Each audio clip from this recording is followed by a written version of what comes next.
Bulking and cutting are concepts that come straight from the life of a pro bodybuilder. In your bulk, you eat in a caloric excess, put on muscle and fat, and in your cut, eat in a caloric deficit, lose all your fat but retain all your muscle. Now, this is one way to gain that dream physique of yours, but what you gotta remember is that this isn't the optimum way of gaining that dream physique. As always, to understand this concept better, let's science the shit out of it.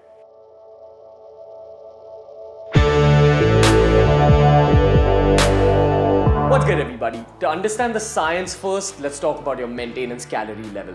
Everyone's got a certain amount of calories that they need to eat at if they want to stay at the same weight. You eat in excess of those calories and you'll put on weight.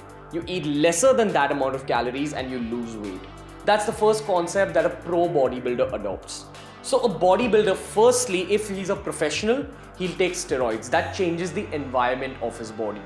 Now, during the bulking phase, most bodybuilders, they eat in a huge caloric excess where they eat a lot of carbs and tend to become very fat but also gain muscle at the same time. Why? Because when you eat in a caloric excess, your body becomes more anabolic. Your body's ability to put on muscle through your training improves vastly. Now, keep in mind, bodybuilders are training very hard in the gym, probably 2 or 3 hours, when you compare it to someone who's not taken steroids. If you've not taken steroids, you can only go up to an hour of training. You need to back up all that intense working out with a huge amount of carbohydrates in order to promote muscle recovery. Bodybuilders give top priority to their muscle recovery in the bulking phase. And in their cutting phase, obviously they're going to eat a lot of protein and reduce their carbs a little bit in order to shed all that fat, and they'll also include some form of cardio. Now, this is the standard protocol that a bodybuilder follows in his bulking and cutting. Now, what you got to remember is that bodybuilders were the people who revolutionized weight training as a way of gaining your dream physique. So the fitness world usually looks to bodybuilders in order to gain inspiration and methods of going about training. But bulking and cutting is scientifically not the most optimal way of putting on muscle, especially if you're a natural. Now, by this term optimal, I basically mean speed of putting on muscle mass. So if you're a natural who adopts something like bulking, the first thing you've got to understand is that your body is definitely becoming more anabolic, but only initially. The more your fat percent goes up, the more it'll work against you. Let me explain. So the one thing you've got to understand in this video is the role of your hormonal system in putting on muscle mass. Everyone knows how human growth hormone and testosterone help you with putting on muscle mass, but there's a third hormone that plays a huge role in the anabolic functions of your body. We're talking about insulin.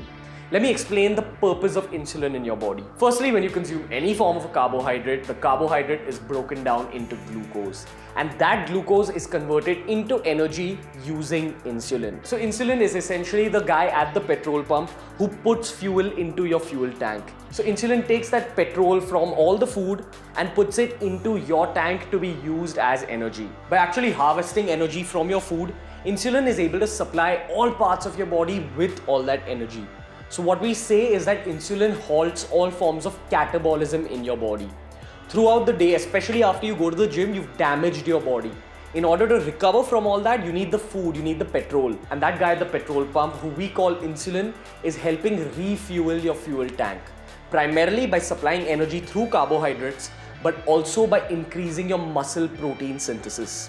Now, when you go to the gym, you damage your body. When you come back home, your food and all that high protein that you eat is used to make those muscles recover. But it's one thing to say it in such simple terms.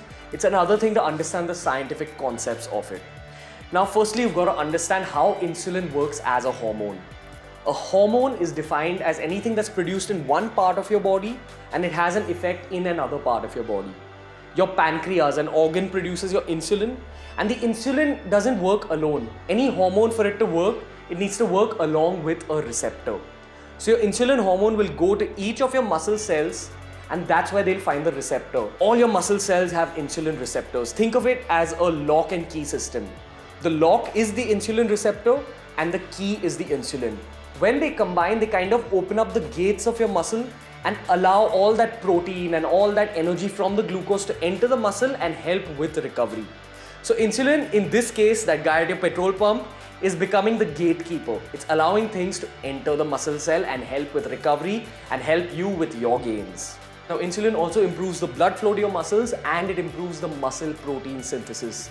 So with the help of insulin, your muscle cells are able to absorb amino acids from the protein much better in order to rebuild themselves and increase their size or strength levels. The only thing that you need to know is that insulin is the most anabolic hormone in your body.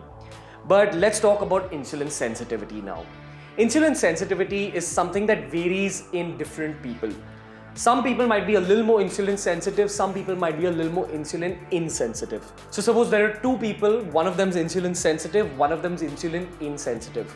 The one who's insulin sensitive will need very little insulin to produce a certain amount of effect. But the one who's insulin insensitive will need a lot more insulin to produce the same amount of effect. Now the point you need to remember is that the higher your fat percent goes, the more insulin insensitive you become. So the more fat you put on, the more insulin your body needs to produce in order to produce those anabolic effects. You're not in the optimal position to put on muscle mass. And this is why bulking and cutting isn't the most optimal way of putting on muscle, speaking from a scientific perspective. When your fat percent is higher, it's a lot harder for your body to produce those anabolic effects. It's a lot harder for your body to synthesize lean muscle mass. If you have a low fat percent perpetually, you're actually in a better place to put on more lean muscle mass. The total speed of putting on muscle mass increases if your fat percent is low. Now the thing with bodybuilders is that they all use steroids. So for them, they need all those carbohydrates and they need to stay in a caloric excess to make their bodies more anabolic. That is their priority. That's the first thing you've got to understand, and that's why this insulin factor for them doesn't play as big a role as it does for the naturals. Now keep in mind, bulking does have its beneficial effects, but only initially. Initially it'll make your body more anabolic, but the moment your fat percent is high, your hormones are all over the place. First of all, your insulin sensitivity decreases. Secondly, your hunger hormones are all over the place, so you don't end up feeling satiated or full that easily. And you might end up eating even more food than you really need. And the third factor is that sometimes for people with high fat percent, some of the testosterone is converted into estrogen, the female hormone, which once again isn't optimal for putting on muscle mass for a guy. What you need to understand is that all these factors will work together and affect your nutrient repartitioning. So all those calories that you're eating may actually go into putting on fat rather than muscle if you're at a higher fat percent. The higher your fat percent gets, the easier it is to get fat. If you maintain your fat percent at a low level, it's easier to put on muscle. That's the ground rule. Now, a lot of guys do make this mistake of going on a forever bulk, especially at the beginning of their training journey. And that's exactly why I created a video on how to go about your cut.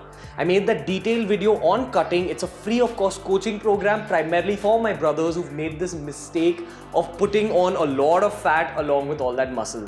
There's a way of cutting off all that fat and coming to a place where you're just full of lean muscle, and then continuing your journey from there, going on a forever lean mass phase. That is your answer. A lean mass phase is the optimal condition to put on muscle mass for your body. What you have to do is that you have to continue your training protocols, aim to get stronger with time and create progressive overload.